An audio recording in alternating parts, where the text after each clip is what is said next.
ஆண்டவராக இயேசு கிறிஸ்துவின் நாமத்தினாலே உங்கள் அனைவரையும் அன்போடு கூட இந்த காலை வேளையில் வாழ்த்துக்கிறோம்.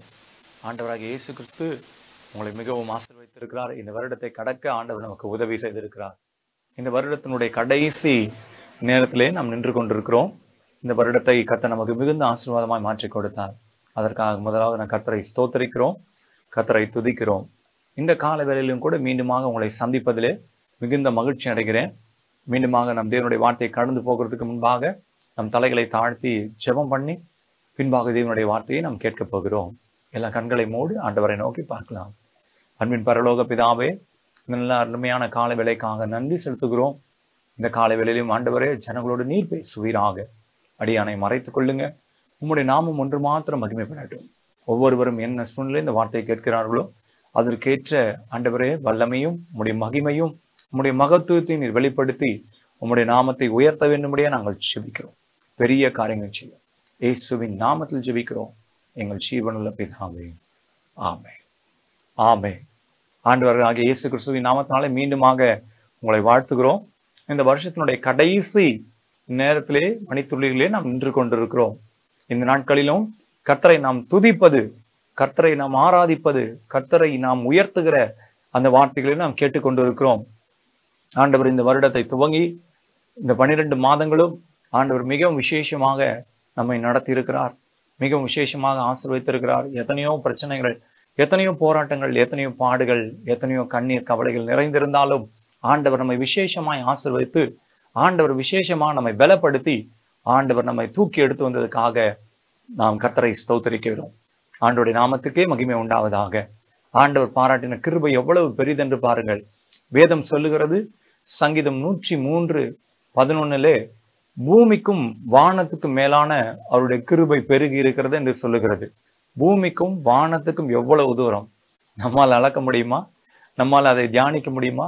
அதை நம்மால் உணர்ந்து கொள்ள முடியுமா? ஆனால் ஆண்டவருடைய வார்த்தை சொல்லுகிறது, பூமிக்கும் வானத்துக்கும் மேலாக அவருடைய நாமம் மகிமைப்பட அந்த கிருபையை அவர் வைத்திருக்கிறார். அவர் அந்த கிருபையை அவ்வளவாய் நமக்கு காட்டியிருக்கிறார். ஆகையால தேவனுடைய பிள்ளைகளே, இந்த காலை வேளையில கர்த்தரை நாம் மனதார ஸ்தோத்தரிக்க வேண்டும். நம்மோடு கூட பிரயாணித்தவர்கள், நம்மோடு கூட இந்த வருடத்தை துவங்கினவர்கள், நம்மோடு கூட இந்த காலத்துல இருந்தவர்கள் எத்தனை பேர் இந்த வருடத்தை முடிக்காமல் போயிருக்கிறார்கள். இன்னும் ஒரு 4 நாட்களுக்குள்ளாக ஒரு புதிய வருடத்தை நாம் காண போகிறோம். புதிய நாட்களுக்குள்ளாக நாம் போக போகிறோம். ஒவ்வொரு வருடமும் நாம் கடந்து வருகிறோம். ஒவ்வொரு வருடத்தையும் கடந்து வரும்போது நீங்கள் கவனித்து பாருங்கள், ஆண்டவர் சொல்லுகிறார், நான் ஒருவரே அவனை தாங்கினேன். கழுகு தன் கூட்டை களைத்து அது அதன் மேல் அசைவாடி அதன் மேல் அதை தூக்கி சுமந்து வருவது போல நானே உங்களை தூக்கி சுமந்து வந்தேன் என்று ஆண்டவர் இஸ்ரவேல் ஜனங்களை பார்த்து உபாகம் 32:8, 9, 10 வசனத்திலே அவர் சொல்லுகிறார். இப்படியாக கழுகு தன் கூட்டை களைக்குமாம். அந்த வசனத்தை இப்போது உங்களுக்காக நான் வாசிக்கிறேன். ஆண்டவர் எப்படியெல்லாம் இந்த வருஷத்தை நமக்கு நடத்தி கொடுத்தார், எப்படியெல்லாம் நம்மை ஆசீர்வதித்தார் என்று அந்த வசனம் மிக அருமையாக தெளிவாக எழுதப்பட்டிருக்கிறது. இந்த வசனத்தை பாருங்கள். அவர் உபாகம் 32 8 வசனத்தையும் 9 வசனத்தையும் 10 வசனத்தை நான் வாசிக்கிறேன்.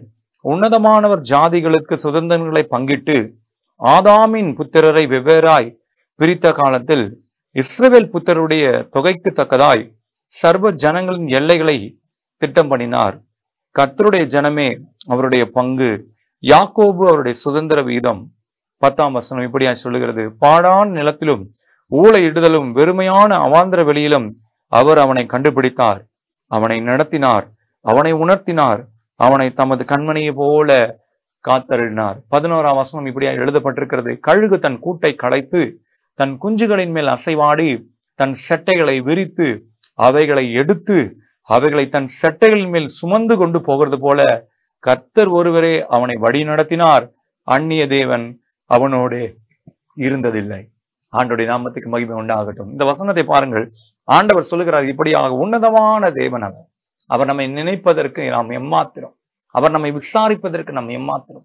ஆண்டவர் பாருங்க, எத்தனையோ ஜாதி ஜனங்களை இந்த உலகத்துல படைத்திருக்கிறார். எத்தனையோ விதமான இன மக்கள் இந்த உலகத்துல பல இடங்களிலே வாசம் பண்ணுகிறார்கள். எத்தனையோ விதமான மொழிகள் பேசுகிறார்கள். எத்தனையோ விதமான பாஷைக்காரர்கள் இருக்கிறார்கள். ஆனால் ஆண்டவர் பாருங்கள், அவருக்கென்று ஒரு கூட்டத்தை பிரித்து வைத்திருக்கிறார். இந்த 9 வசனம் சொல்லுகிறது, கர்த்தருடைய ஜனமே அவருடைய பங்கு, யாக்கோபு அவருடைய சுதந்திர வீரம். ஆண்டவர் உங்களையும் என்னையும் இந்த யாக்கோபுடைய சந்ததியை தான் இஸ்ரவேலாய் மாற்றி அதிலிருந்து ராஜாக்களையும் பிரபுக்களையும் தோன்ற பண்ணுகிறார் என்று ஆண்டவர் யாக்கோபோடு கூட பேசி அவர் தரிசனம் கொடுக்கிறார். அதிலிருந்து தான் ராஜாக்கள் வருகிறார்கள். யோசேப்பு ஒரு ராஜாவாக மாறுகிறார். அவர் உயர்ந்த ஸ்தானத்தை வைக்கப்படுகிறார். அதற்கு பின்பாக அவருடைய குடும்பத்திலிருந்து தான் பல பிரபுக்கள் எழும்புகிறார்கள் என்று வேத வசனம் சொல்லுகிறது. அந்த காலகட்டத்திலே கர்த்தர் இப்படியாய் அவர்களை உயர்த்தி அவர்களை வழி நடத்தினார். நாம் எங்க இருந்தோம்? பாழான நிலத்திலே இருந்தோம். இன்றைக்கு இந்த வார்த்தையை கேட்கிற நீங்கள் உங்களுடைய நிலைமையை பாருங்கள். இந்த ஜனவரியை ஆண்டவர் துவக்கின போது நம்முடைய வாழ்க்கை எப்படி இருந்தது? ஆண்டவர் மிகவும் ஆசீர்வாதமாக இந்த வருடத்தை நமக்கு கொடுப்பார் என்று பல வாக்குத்தத்தங்கள் நீங்கள் கேட்டிருக்கலாம். பல சூழ்நிலைகள் கூட உங்களுக்கு நடக்காமல் இருந்திருக்கலாம். ஆனால் ஆண்டவர் மேல் தொடர்ந்து நீங்கள் விசுவாசம் வைக்கும் போது இன்றைக்கு கேட்கிற இந்த தேவ செய்தியை நீங்கள் உறுதியாய் பிடித்துக் கொண்டு கர்த்தரை ஸ்தோத்திரம் பண்ணும் போது, கர்த்தரை உயர்த்தும் போது, கர்த்தரை ஆராதிக்கும் போது, கர்த்தரிடத்துல முழுமையா உங்களை அர்ப்பணிக்கும் போது ஆண்டவர் அந்த யாக்கோபுடைய சுதந்திரத்தால் உங்களை திருப்தியாக்குகிறவராக இருக்கிறார். ஆமென், ஹல்லேலூயா. கர்த்தருடைய நாமத்துக்கு மகிமை உண்டாவது. ஆண்டவர் சொல்லுகிறார், யாக்கோபே நீயே என்னுடைய சுதந்திர வீரம், யாக்கோபே நானே உனக்கு பங்காய் இருக்கிறேன், நானே உன்னை ஆசீர்வதிப்பேன் என்று அவர் வாக்கு பண்ணினதை போல அவர் உண்மையுள்ளவராய் இருந்து யாக்கோபு பல சூழ்நிலை மத்தியில, யாக்கோபு பலவிதமான இக்கட்டுகள் மத்தியில கடந்து போன போதும் கர்த்தரை உறுதியாய் பற்றி கொண்டார்.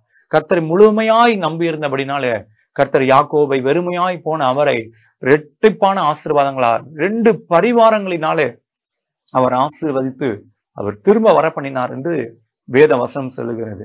அதனால இந்த வசனம் சொல்லுகிறது, பாழான இடங்களில் அவர் போன பிரயாணங்கள், அவர் பண்ணின எல்லா இடங்களையும் கவனித்து பாருங்கள்.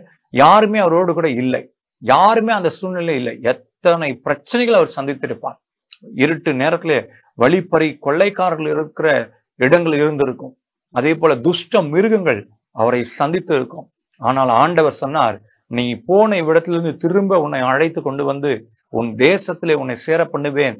அப்போது உன்னை பெரிய பழுகி பெரிய கூட்டமாக ஒரு ஜனக்கூட்டமாக உன்னை மாற்றுவேன் என்று வாக்கு பண்ணினது போல ஆண்டவர் அற்புதமாக அவரை மாற்றி உயர்த்தினது போல இந்த காலையில் இந்த வார்த்தையை கேட்கிற உங்களையும் இந்த வருடத்துல கொடுத்த வாக்குத்தத்தங்கள் இன்னும் நிறைவேறவில்லை என்று சொல்லி நீங்கள் காத்திருக்கலாம். ஆண்டவர் சொல்லுகிறார், யாக்கோபே நான் உன்னை மறப்பதில்லை, இஸ்ரவேலே நீ என்னால் கைவிடப்படுவதில்லை, நான் உன்னை மறப்பதில்லை, உன்னை கைவிடுவதும் இல்லை என்று சொன்ன தேவன் இன்றைக்கும் உங்களை அற்புதமாய் ஆச்சரியமாய் நடத்தி வந்ததுக்காக, இத்தனை நாட்கள் தூக்கி சுமந்து வந்ததுக்காக கர்த்தரை மனதார ஸ்தோத்திரம் பண்ணுங்க. இன்னும் 4 நாட்கள் இருக்கிறது. எது நடந்தாலும் நடக்காமல் போனாலும் இந்த 4 நாட்கள் விசுவாசத்தோடு ஸ்தோத்திரம் பண்ணுங்க. கர்த்தரை மகிமைப்படுத்தி துதியுங்கள். உங்களுக்கு கொடுத்த ஜீவனுக்காக, உங்களுக்கு கொடுத்த வாழ்க்கைக்காக, உங்களுக்கு கொடுக்கப்பட்டிருக்கிற நல்ல சூழலுக்காக, உங்களுக்கு கிடைத்திருக்கிற நல்ல குடும்பத்திற்காக, பிள்ளைகளுக்காக, கணவனுக்காக, மனைவிக்காக, ஆண்டவர் கொடுத்த உறவுகளுக்காக, நல்ல உற்றாருக்காக, எல்லாவற்றுக்காக ஸ்தோத்திரம் பண்ணுங்க. இது கூட இல்லாமல் எத்தனையோ பேர் தடுமாறுகிறார்கள். உறவுகள் இல்லாமல், உற்றார் இல்லாமல், பிள்ளைகள் இல்லாமல், கணவன் இல்லாமல், மனைவி தனியாக பிள்ளைகளை வளர்ப்பது, பிள்ளைகள் மனைவி இல்லாமல் பிள்ளைகள் கணவன் தனியா, எத்தனையோ குடும்பங்களை பிரிந்து இருக்கிற குடும்பங்கள், இறப்புகளை சந்தித்த குடும்பங்கள் ஏராளம் உண்டு. ஆனால் ஆண்டவர் சொல்லுகிறார், இப்படிப்பட்ட இடத்திலிருந்து நான் உன்னை காத்தருளினேன், இப்படிப்பட்ட இடத்திலிருந்து நான் உன்னை நடத்தினேன், இப்படிப்பட்ட இடத்திலிருந்து ஒரு கழுகை போல நான் சுமந்து வந்தேன். கழுகு என்ன பண்ணுமா? அது தன் குஞ்சுகளின் மேல் அசைவாடுமாம். அப்படி அசைவாடும் போது அந்த குஞ்சுகளுக்கு, கழுகின் குஞ்சுகளுக்கு மிகுந்த சந்தோஷம் இருக்கும். என் தாய் என்னை தடவி கொடுக்கிறார்கள், வருடி கொடுக்கிறார்கள் என்று சொல்லி. ஆனால் கழுகினுடைய இன்னொரு நல்ல ஒரு குணாதிசயம் என்னவென்றால், நம்ம ஆண்டவர் எப்படி நமக்கு விசுவாசத்தை கற்றுக் கொடுத்து எப்படி நம்மை ஆண்டவர் பலப்படுத்துகிறாரோ விசுவாசத்திற்காக, ஆண்டவர் இந்த கழுகைக்கும் அதுக்கு ஒப்பாக சொல்லப்பட்டிருக்கிறது. ஆண்டவர் இந்த கழுகை என்ன பண்ணுவார்னா, அந்த கழுகு தன் குஞ்சுகளை அது பயிற்சி கொடுப்பதற்கு என்ன பண்ணுமா, உயர்ந்த மலையின் மேல் கொண்டு போகுமா. அந்த செட்டைகளுக்குள்ளாக வைத்துக்கொண்டு மிகுந்த சந்தோஷமா அப்படி பறந்து கொண்டு போகுமா. அப்படி பறந்து இந்த உயரத்துக்கு கொண்டு போகும்போது அது தன் குஞ்சுகள் மிகுந்த சந்தோஷமடையும். நான் உயர பறக்கிறேன், மேல இருக்கிற மலைகள் தெரிகிறது, கீழே இருக்கிற ஆறுகள் ஓடுகிறது எல்லாம் தெரிகிறது, எல்லாம் ஜீவராசிகளை நான் பார்க்கிறேன் என்று சொல்லி உயரமான இடத்துக்கு அது கொண்டு போகுமா. அப்படி கொண்டு போய் அந்த மலையின் மேல உட்காருமா. உட்காரும் போது இன்னும் சந்தோஷமா இருக்கும். எவ்வளவு அருமையா ஆனந்தமாக ஒரு ஏரோப்ளைன்ல பறக்கிறது போல, ஒரு ஃபிளைட்ல அழகா போய் லேண்ட் ஆகுற மாதிரி அப்படியே அழகா அந்த குஞ்சுகள் அப்படியே அந்த செட்டைகளுக்குள்ள பறந்து போய் மேல தன் தாய் கழுக கோடு கூட அங்க உட்கார்ந்துருக்கும். அப்படி உட்காரும்போது அதுக்கு மிகுந்த சந்தோஷமா இருக்கும். எல்லாத்தையும் பார்த்துட்டு இருக்கும். டக்குன்னு என்ன பண்ணனா, கழுகு மறுபடியும் அந்த செட்டைகளை எடுத்துக்கொண்டு அதன் மேல உட்கார வச்சு அதை தாண்டி போய்கொண்டே இருக்கிற அந்த மலையிலிருந்து மறுபடியுமாக அது தன் பிரயாணத்தை தொடங்கும் போது மறுபடியும் பறந்து அப்படி வரும்போது செட்டைகளிலிருந்து அந்த கழுகின் குஞ்சை விட்டு விடுமா. அப்படி விடும்போது அந்த கழுகு குஞ்சு என்ன பண்ணுமான்னு அப்படியே தத்தளித்து இந்த ரெக்கைகள் விரிக்காமல், ரெக்கைகள் அப்படியே அது வளராமல் இருக்கிற அந்த சூழ்நிலையில அது என்ன பண்ணுமானா அந்த ரெக்கையை அப்படியே விரிக்க பார்க்குமா. அதால முடியாதான். அப்ப அந்த ரெக்கைகள் வளர, அந்த ரெக்கைகள் விரிய இது என்ன பண்ணுமா, அப்படி ஒரு ட்ரைனிங் கொடுக்குமா. அப்படி ஒரு ட்ரைனிங் கொடுத்து அந்த ரெக்கைகள் வெளியிடட்டும், அந்த ரெக்கைகள் பரவட்டும் அப்படின்னு சொல்லி அந்த ரெக்கைகளை அப்படியே விட்டு விட்டு அந்த ரெக்கையில இருந்து அதை தள்ளி விடுமா, அப்படியே விட்டு விடுமா. அப்படி விட்டும் போது அந்த குஞ்சு கழுகு என்ன பண்ணுனா மேல இருந்து கீழே அப்படியே விரிக்க முடியாம அப்படியே காத்துல அடைப்பாந்துட்டு அப்படியே தடுமாறி கீழே வர்றதுக்குள்ள, கீழே வந்து தரையில மோதுறதுக்குள்ள, பூமியில வந்து படுறதுக்குள்ள, மண்ணில் வந்து விழுகிறதுக்குள்ள மறுபடியும் அந்த தாய் கழுகு கீழே வந்து விழுகிறதுக்கு முன்னாடி மறுபடியும் அந்த செட்டைகளை வந்து அழகா தாங்கி எடுத்துக்கொண்டு போகும். இதே போலதான் ஆண்டவர் நம்மையும் நடத்துகிறார்.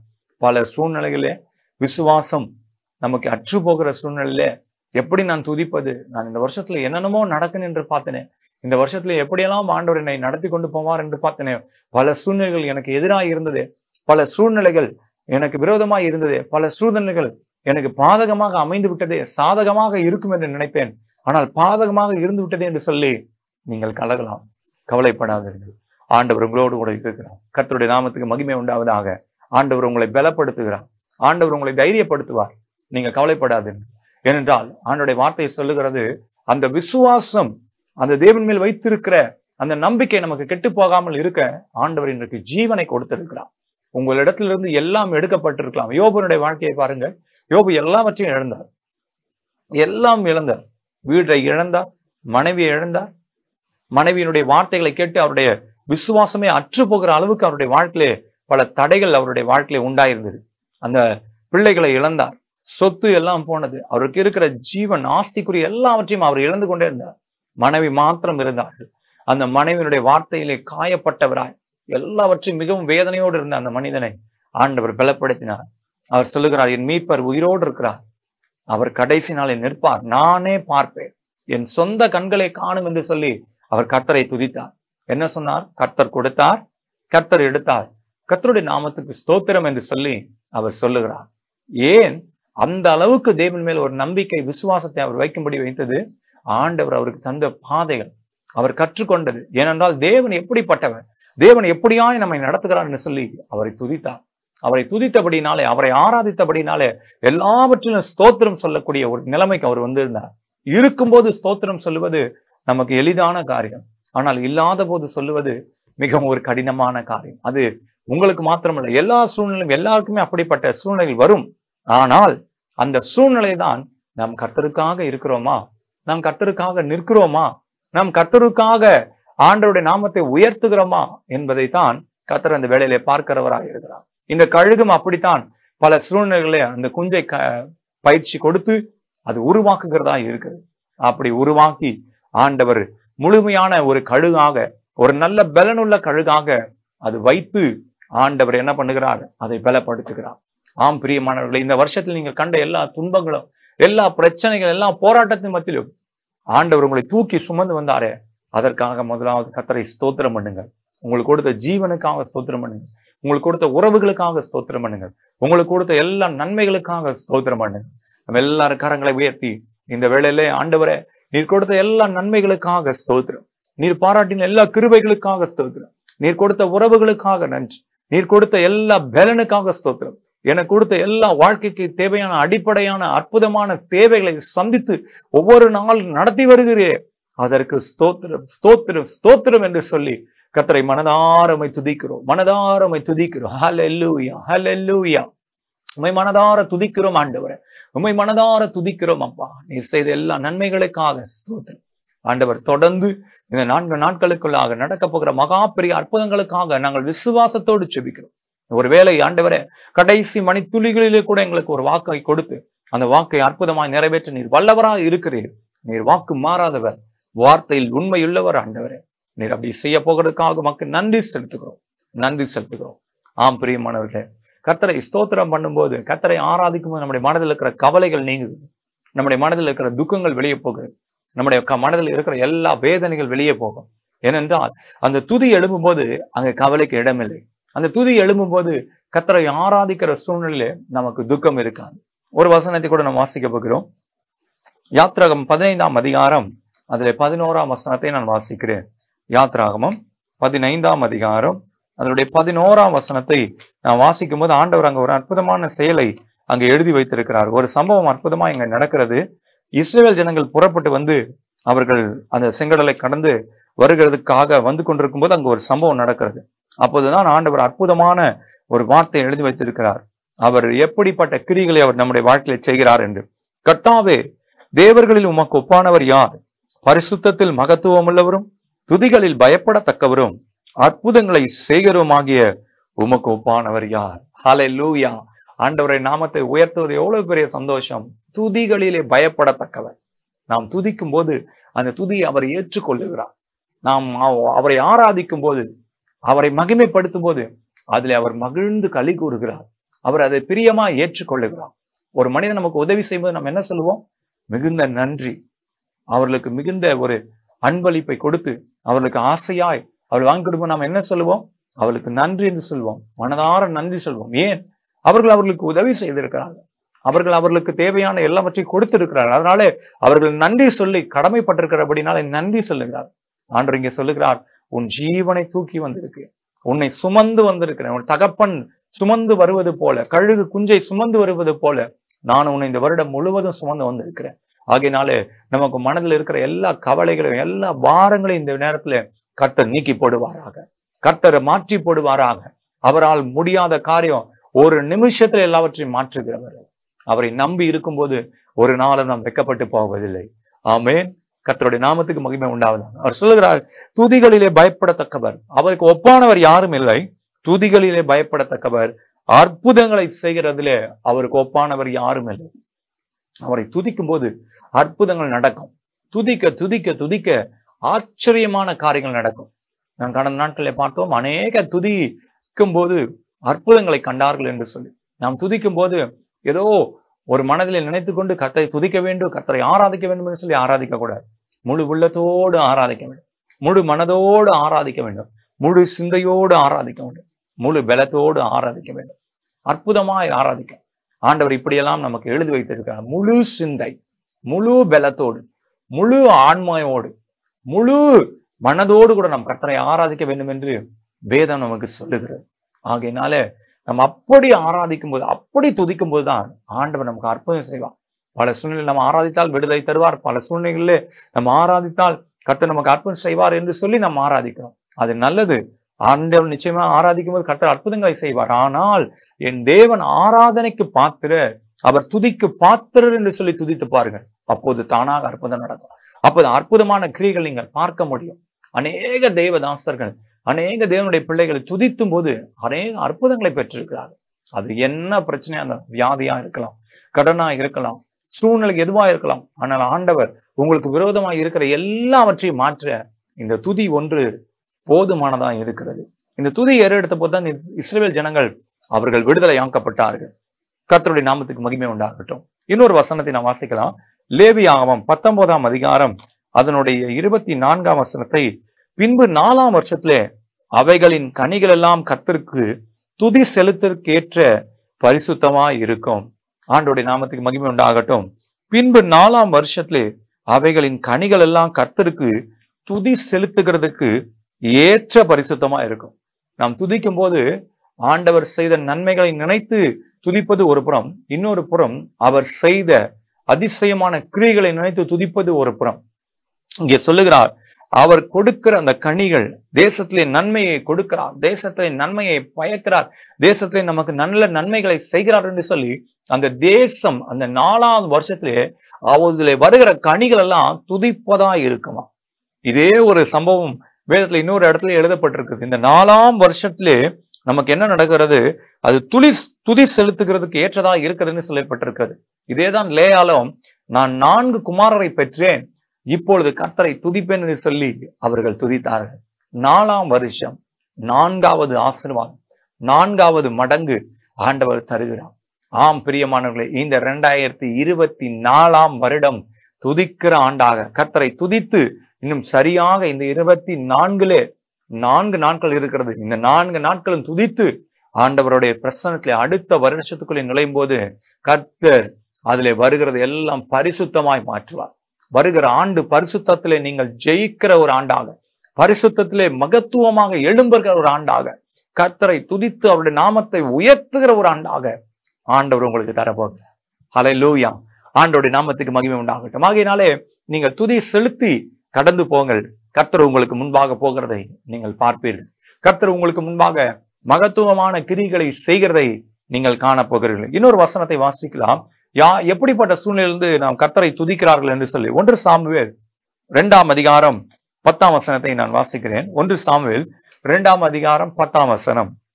கர்த்தருடைய வழக்காடுகிறவர்கள் நொறுக்கப்படுவார்கள், வானத்திலிருந்து அவர்கள் மேல் முழங்குவார். கர்த்தர் பூமியின் கடையாந்தரங்களை நியாயம் தீர்த்து தாம் ஏற்படுத்தின ராஜாவுக்கும் பலன் அளித்து தாம் அபிஷேகம் பண்ணினவன் கொம்பை உயர பண்ணுவார் என்று துதித்தார். இது யாரை குறித்து எழுதியிருக்கின்றால், அருமையான சகோதரி, அருமையான அன்னாளை குறித்து இந்த இடத்துல எழுதப்பட்டிருக்கிறது. அன்னாள் பாருங்கள், எவ்வளவோ நிந்தனைகளை சகித்தார்கள், எவ்வளவோ பிரச்சனைகளை சகித்தார்கள், எவ்வளவோ பாடுகளை கண்டார்கள். பிள்ளை இல்லாமல் இருப்பது எவ்வளவோ கடினம். 1 வருடம் ஆகிவிட்டாலே அடுத்து 6 மாதத்துக்குள்ளாக அந்த பிள்ளையை குறித்து ஏதாவது ஒரு நல்ல காரியம் உண்டா, நல்ல செய்தி உண்டா என்று சொல்லி அவர்களை கேட்டுக்கொண்டே இருப்பார்கள். ஆனால் இங்கே சொல்லப்பட்டிருக்கிறது பாருங்கள், அந்த வேதனை தாங்க முடியவில்லை அன்னாளுக்கு. அவர்கள் அவருடைய இன்னொரு மனைவி பல குழந்தைகளை பெற்றெடுக்கிறார்கள். அற்புதமாக அவர்களுக்கு எல்லாம் நடக்கிறது. ஆனால் அன்னாளுக்கோ பிள்ளை இல்லாமல் இருக்கிறது. அப்ப அந்த வேதனை அவர்களால் தாங்க முடியாமல் அந்த துக்கத்தோடு போய் ஆண்டோடைய சமூகத்துக்கு வருகிறார். உங்களுக்கு என்ன சூழ்நிலை இருந்தாலும் முதலாவது நீங்கள் வர வேண்டிய இடம் தேவனுடைய ஆலயம். தேவனுடைய ஆலயத்துக்கு நீங்கள் கடந்து வந்து நீங்கள் கைகளை உயர்த்தி ஆண்டவரை நோக்கி பார்த்து உங்கள் காரியங்களை சொல்வீர்கள் என்றால் ஆண்டவர் உங்களுக்கு ஒத்தாசை அனுப்புகிறவராய் இருக்கிறார். ஆண்டவர் உங்களுக்கு அற்புதங்களை செய்து அந்த இடத்திலேயே உங்களுக்கு விண்ணப்பத்தை கேட்டு அவர் உங்களுடைய விண்ணப்பத்தை அங்கீகரித்து உங்களை மனதிலே சமாதானத்தையும் சந்தோஷத்தையும் கொடுத்து உங்களை அனுப்புவார். அப்பொழுதே உங்கள் மனதிலே ஒரு சமாதானம் வந்து வேணும். நீங்கள் உலகத்துல எந்த பகுதிக்கு வேணாலும் கடந்து போங்கள், உங்களுக்கு சந்தோஷம் இருக்கும், மகிழ்ச்சி இருக்கும், எல்லாமே கிடைக்கும். பல இடங்களுக்கு நாங்களும் செல்லுகிறோம், ஊழியத்து நிமித்தம் பல பேரை சந்திக்கிறோம். ஆனால் என்னுடைய வாழ்க்கையில் நான் அநேக முறை அநேக மணி நேரங்கள் ஆலயத்திலே நான் இருக்கிறேன். அப்படி இருக்கும்போது பல இடங்களுக்கு போய் இயற்கையான காட்சிகளை கண்டாலும், பலவிதமான இடங்களுக்கு போய் சென்று அதனுடைய ரசிக்கிற தன்மையை நாங்கள் ரசித்தாலும் அது கொஞ்ச நேரம் தான். அதற்கு பின்பாக அந்த இடம் மறந்து விடுகிறது. ஆனால் ஆலயத்துக்குள்ளே கடந்து வந்து நீங்கள் ஆண்டவருடைய சமூகத்தில் அமர்ந்திருந்து அமைதியா தேவனை தியானித்து தேவனை மாத்திரம் மனதில் நிறுத்துவீர்கள் என்றால் அதுல இருக்கிற சமாதானம், அங்க இருக்கிற தெய்வீக அமைதி, தெய்வீக விடுதலை நீங்கள் எங்குமே உணர முடியாது. ஹல்லேலூயா. ஏனென்றால் ஆண்டவர் தம்முடைய ஆலயத்திலே உலாவி வருகிறவர், அவர் அங்கே வாசம் பண்ணுகிறவர் என்று சங்கீதம் 132:15 வசனத்தில் எழுதப்பட்டிருக்கிறது. 13, 14, 15 வசனத்திலே 3 வசனங்கள் பார்த்துட்டா, கர்த்தர் சீயோனை தெரிந்து கொண்டு அங்கே வாசமாய் இருப்பேன், இதை நான் விரும்பினேன், இங்கே இருப்பேன் என்று சொல்லுகிறார். அந்த 3 வசனத்திலையும் நீங்கள் ஆலயத்துக்கு போகும்போது அப்படி ஒரு தெய்வீக சமாதானம், தெய்வீக விடுதலை, தெய்வீக மன அமைதியை நாம் பெற்றுக்கொள்ளும். என்ன பாரத்தோடு உள்ள போனாலும் வெளியே வரும்போது பாருங்கள், உங்களுக்கு மிகுந்த சந்தோஷம் உண்டாயிருக்கும், மிகுந்த மகிழ்ச்சி உண்டாயிருக்கும். ஆண்டவர் அதைத்தான் இங்கே சொல்லுகிறார். அவர் கர்த்தரோடு கூட போய் நிற்கிறார், கர்த்தரோடு கூட நின்று அவர் தன்னுடைய ஒப்பு கொடுக்கிறார்.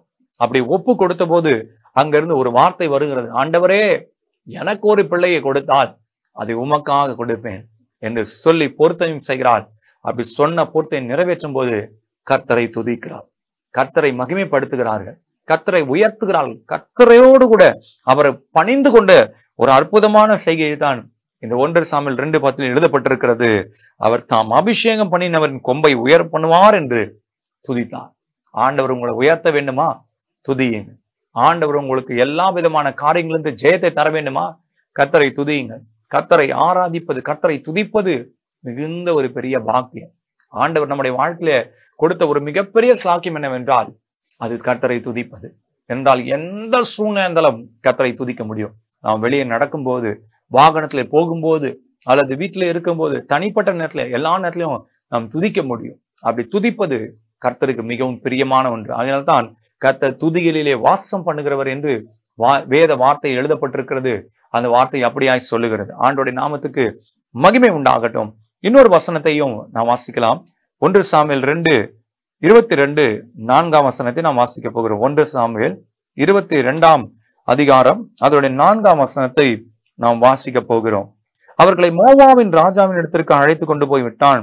தாவீது அரணில் இருந்த நாளெல்லாம் அங்கே அவர்கள் அவனோடு இருந்தார்கள். ஆண்டவர் அற்புதமான ஒரு வார்த்தை இங்கே எழுதி வைத்திருக்கிறார்.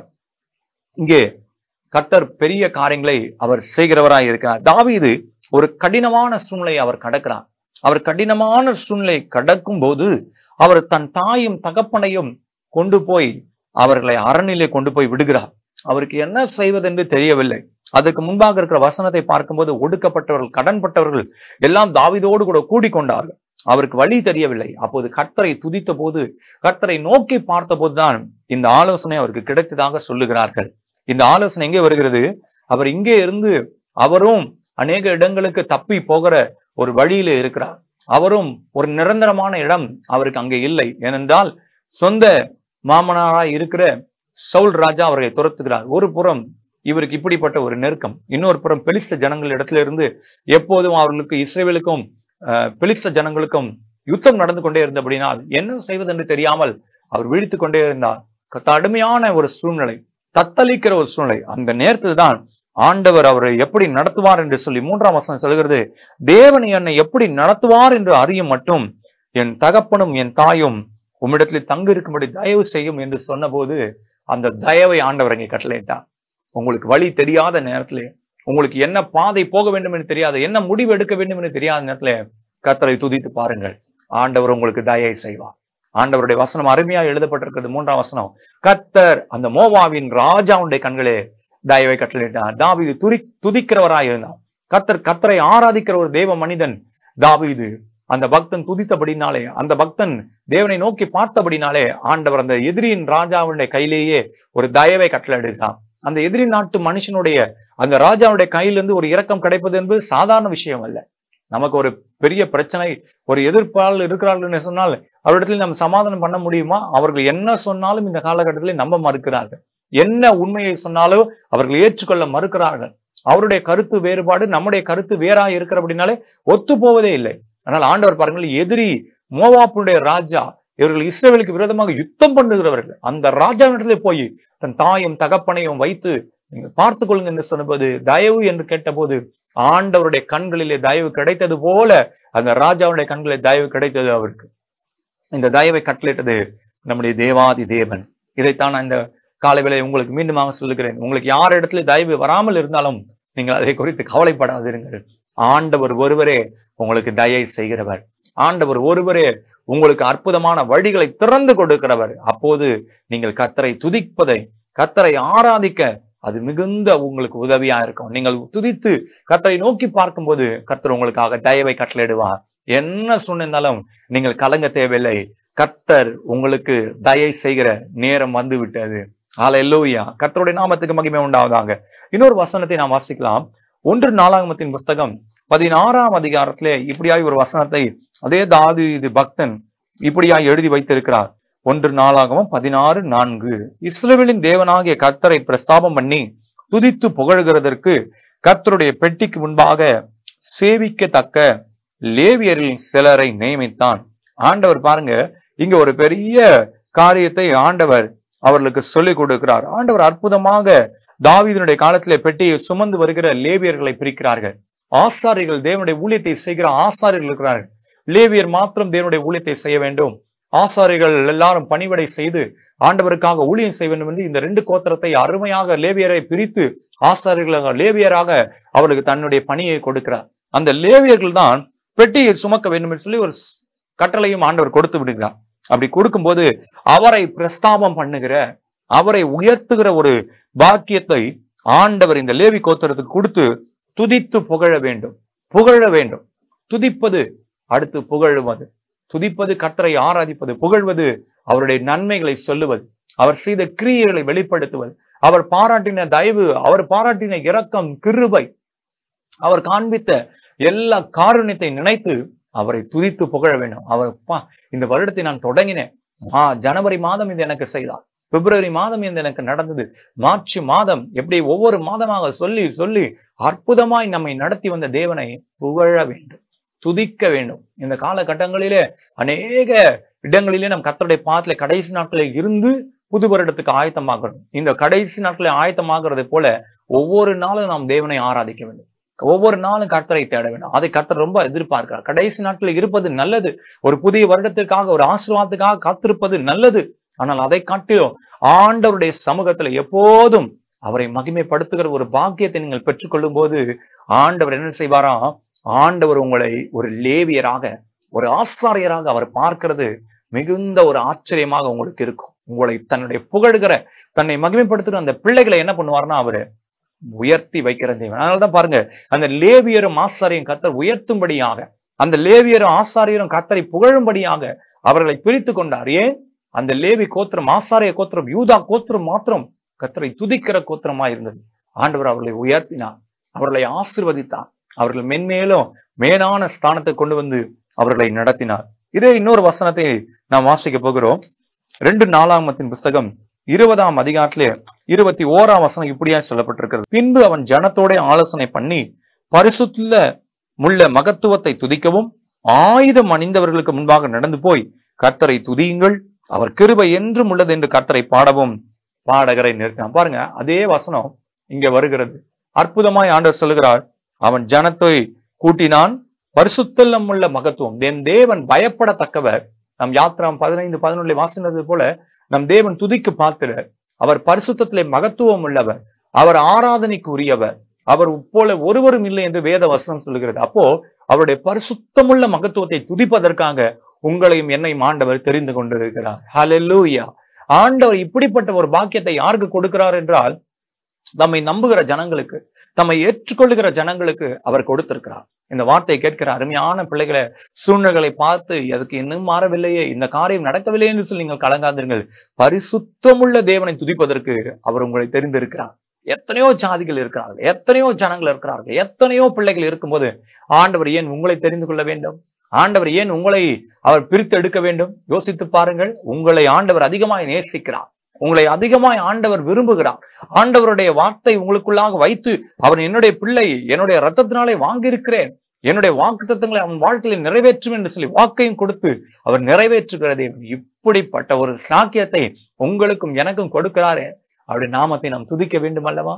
அவருடைய நாமத்தை நாம் ஆராதிக்க வேண்டும் அல்லவா? அவருடைய நாமத்தை நான் மகிமைப்படுத்த வேண்டும் அல்லவா? ஹல்லேலூயா. இப்படிப்பட்ட சாக்கியத்தை கொடுத்த தேவனுக்கு கோடான கோடி ஸ்தோத்திரங்களும் துதிகளும் உண்டாவதாக. ஹல்லேலூயா. அவரை ஆராதிப்பது, அவரை உயர்த்துவது தேவன் நமக்கு கொடுத்த பெரிய பாக்கியம். ஆகையினால எதை குறித்தும் கலங்கி அப்படியே நின்று விடாதீங்கள். பரிசுத்தமுள்ள மகத்துவத்தை துதிப்பதற்கு தேவன் உங்களையும் என்னையும் அழைத்திருக்கிறார். இந்த பாக்கியம் யாருக்கும் கிடைக்காத ஒரு பாக்கியம். ஆகையினாலே இந்த வருடத்தினுடைய இறுதியில் இருக்கிற நாம் அவருடைய பரிசுத்தமுள்ள மகத்துவத்தை துதிப்போம், அவருடைய நாமத்தை உயர்த்துவோம். அப்படி உயர்த்த உயர்த்த உயர்த்த ஆண்டவர் நமக்கு பெரிய காரியங்களை செய்கிறவராய் இருக்கிறார். அந்நாளுக்கு செய்தவர், அன்றைக்கு லேவியர்களை பிரித்தெடுத்து உயர்த்தி ஆசாரியர்களாக வைத்தவர் உங்களையும் உயர்த்த வல்லவராக இருக்கிறார். இந்த நாளிலே இந்த வார்த்தையை கேட்ட நீங்கள் ஆசீர்வதிக்கப்படும்படியாக இப்போது நான் செபிக்க போகிறோம். அது மாத்திரமல்லாமல் மீதம் இருக்கிற நாட்களிலே கர்த்தரை அதிகமாய் துதியுங்கள். அவர் ஜனவரி மாதம் 1ஆம் தேதியிலிருந்து இந்த நாட்கள் வரைக்கும் நம்ம நடத்திருக்கிறார். என்னென்ன காரியங்கள் உங்கள் வீட்டில் நடந்தது எல்லாம் உங்களுக்கு தெரியும். எல்லாவற்றையும் சொல்ல நமக்கு நேரம் இல்லை. ஆனால் ஒவ்வொருடைய வாழ்க்கையிலும் ஒவ்வொரு தனிப்பட்ட நேரத்திலும் நமக்கு என்ன நடந்தது என்பது உங்களுக்கு தெரியும். அது ஒவ்வொன்றாய் நினைத்து பாருங்கள். ஆண்டவர், இந்த ஆண்டை என்னை தூக்கினீர், இந்த ஆண்டை என்னை அருமையாக நடத்தினர், கழுகை போல என்னை தூக்கி சுமந்து வந்தீர், இஸ்ரவேல் ஜனங்களுக்கு வாக்கு கொடுத்து யாக்கோபே என் சுதந்திரம் என்று சொன்னீரே.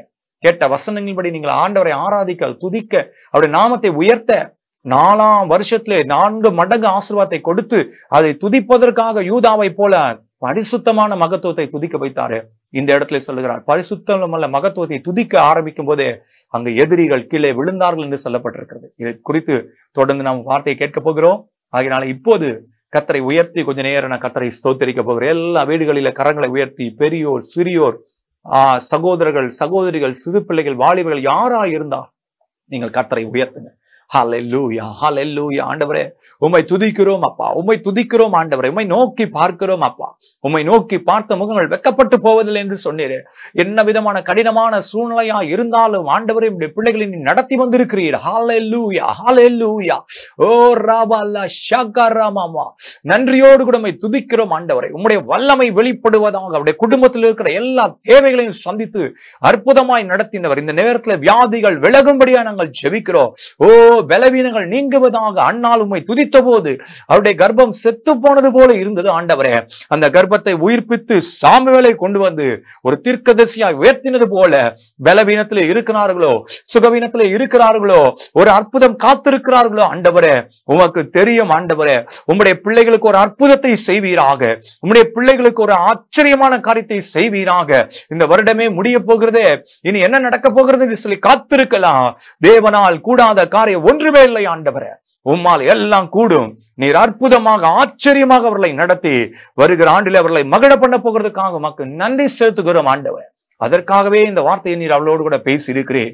மகிமையான காரியங்களை செய்தீர்கள். என்ன சூழ்நிலை, வியாதி, பலவீனம், கடன் பிரச்சனை ஆண்டவரே, நெருக்கங்கள் ஆண்டவரே, சொத்துல பிரச்சனைகள் ஆண்டவரே, ஒரு அற்புதம் காத்திருந்து ஆண்டவரே அது நடக்காமல் இருந்து எதுவாயிருந்தாலும் கர்த்தரை துதிக்கிறோம் ஆண்டவரே. கர்த்தரை உயர்த்துகிறோம் ஆண்டவரே. கர்த்தருடைய நாமத்தை உயர்த்தி பிரஸ்தாபம் பண்ணுகிறோம் ஆண்டவரே. எங்களுக்காக நீர் யாவையும் செய்து முடிக்கிறவர், செய்து முடித்து விட்டீர் என்று உமக்கு நன்றி சொல்லுகிறோம், துதிக்கிறோம், போற்றுகிறோம். பெரிய காரியங்களை செய்தீர்கள். கர்த்தருடைய நாமத்துக்கு மாத்திரமே துதிக மகிமை செலுத்தி ஜெபிக்கிறோம் எங்கள் ஜீவனுள்ள நல்ல பிதாவே. ஆமென், ஆமென். கர்த்தருடைய நாமத்துக்கு மகிமை உண்டாவதாக. இந்த காலை வேளையிலும் ஆண்டவர் இந்த வார்த்தைகளை கேட்க உங்களுக்கு உதவி செய்தார். தொடர்ந்து நீங்கள் ஆண்டவரை ஆராதியுங்கள், ஆண்டவரை உயர்த்துங்கள். தேவனை உயர்த்தி துதிக்கும் போது பெரிய காரியங்களை நீங்கள் பார்ப்பீர்கள். ஆச்சரியமான காரியங்கள் உங்கள் வாழ்க்கையில் நிகழும். அதற்கு மகிமையான சாட்சிகளை கர்த்தர் உங்கள் வாழ்க்கையில் எழும்ப பண்ணுவார் என்று நான் விசுவாசிக்கிறேன். உங்களுக்கான சாட்சிகளுக்கான விண்ணப்பங்களுக்கான பகுதியும் நாங்கள் உங்களுக்கு கொடுக்கிறோம். உங்களுக்கு தொடர்ந்து கீழே தொலைபேசி எண் உங்களுக்கு இருக்கிறது. நீங்கள் எங்களை தொடர்பு கொண்டு இருந்தால் நாங்கள் உங்களை சாட்சிகளை நாங்கள் உங்களுக்கு ஒளிபரப்பவும் நாங்கள் ஆயத்தமா இருக்கிறோம். தொடர்ந்து எங்களுக்கு சபை இருக்கிறது. நீங்கள் எந்த சபைக்கும் செல்லவில்லை என்றால் நல்ல ஒரு தேவனை ஆராதிக்கிற ஒரு சபைக்கு நீங்கள் கடந்து வரும்படியாக உங்களை அன்பாய் கேட்டுக்கொள்கிறோம். தொடர்ந்து உங்களுக்காக நாங்கள் ஜெபிக்கிறோம். கர்த்தர் உங்கள் வாழ்க்கையிலே பெரிய காரியங்களை செய்வாராக. ஆமென். God bless you. God bless you.